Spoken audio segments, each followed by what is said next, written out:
हेलो दोस्तों, जैसे कि देख रहे होंगे मेरे पास एक क्राउन का फ़ोल्डर है। आज इसके बारे में मैं कुछ आप लोगों को जानकारी देने वाला हूं। आप लोग ने भी फ़ोन रिपेयर करते हैं तो आप लोग भी क्राउन का फ़ोल्डर इस्तेमाल किया होगा ज़रूर।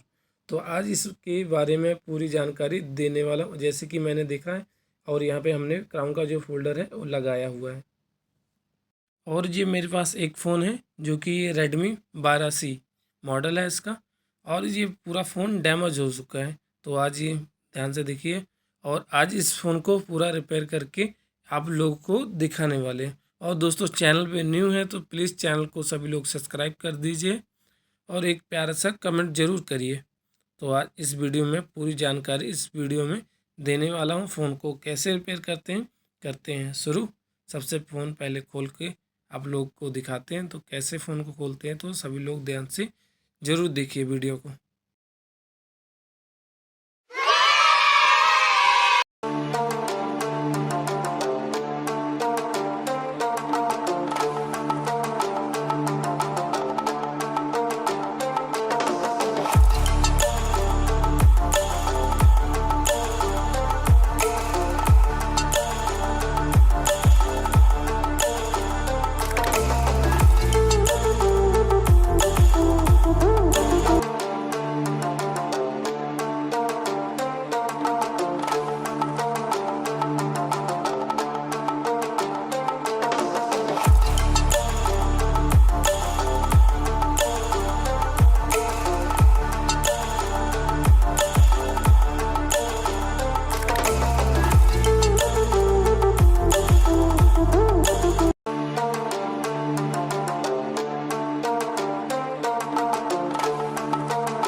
एक बार आप लोगों को दोबारा चेक करवा देता हूँ और अच्छे से हमारी डिस्प्ले वर्क कर रही है।